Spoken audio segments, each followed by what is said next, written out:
Sunday প্রচণ্ড ল্যাদ লাগছে, কিন্তু তাও ঘরে একটু বিরিয়ানি বানিয়ে খেতে ইচ্ছা করছে। আজকে আমরা দেখব 30 মিনিটসে কী করে আমরা ঘরে ভীষণ হেলদি আর টেস্টিভাবে বাঙালি বিরিয়ানি বানাতে পারি। বিরিয়ানির জন্য যা যা লাগবে সেগুলো আগে আমরা একটুখানি জোগাড় করে নেব। খুবই কম জিনিস লাগে কিন্তু বিরিয়ানি বানানোর জন্য, আমি এটা মনে করি। তো সব কিছু রেডি করে নিয়ে ফার্স্ট স্টেপ হবে পেঁয়াজটাকে বেরেস্তা করা। তারপর ওপরে আদা রসুন বাটার জলটা দিয়ে দেওয়া, আর সাথে একটু বিরিয়ানি মশলা। তারপর আলুগুলো দিয়ে দেবো আর একটা জল ফুটতে দেবো গোটা গরম মশলা দিয়ে।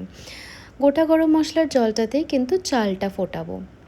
তারপর ওই জলটাই হালকা হালকা করে পেঁয়াজে দিয়ে ওটার মধ্যে চিকেনগুলোকে ভালো করে কুক করব। চিকেনগুলো কিন্তু এখানে 70 to 80% কুক হয়ে যাবে। আর আমরা গোটা গরম মশলার জলটা যেহেতু ইউজ করছি, চিকেনের ফ্লেভারটাও কিন্তু ভীষণ সুন্দর, একদম বিরিয়ানির মতনই থাকবে। তারপর ওই চিকেনটার মধ্যে একটুখানি কার্ড মিশিয়ে দেবো, যাতে চিকেনটা থেকে হালকা হালকা তেল ছেড়ে আসে। বিরিয়ানিতে যতটা কম তেল ইউজ করা যায়। ওই জলটা দিয়ে, যেমন বললাম, চিকেনটা আমরা ভালো করে একটু কুক করার চেষ্টা করব।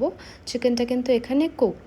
মেইন জিনিস হচ্ছে এই রোগানটা, চিকেনের থেকে যে ব্রথটা রোগানটা বেরোবে, সেই রোগানটাকে আমরা সাইড করে রাখবো। পেঁয়াজগুলোও ছেঁকে নেব। লেয়ারিংয়ের সময় আমরা ওই রোগানটা চিকেনের একদম নিচের লেয়ারে দেব, তার সাথে দুধ, কেশর আর দই।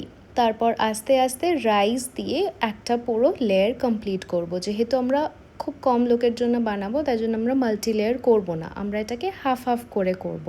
হাফ জায়গাতে ওই চিকেনের রোগানটা আর একটু দুধ, কেশর আর ঘি দিয়ে হাফ বিরিয়ানিটাকে রাখবো, আর হাফ বিরিয়ানিটা সাদা চাল রাখবো। যে কারণে পরবর্তীকালে বিরিয়ানিটা কিন্তু পুরোটাই একদম হলুদ হয়ে যাবে না। আমাদের বিরিয়ানি রেডি।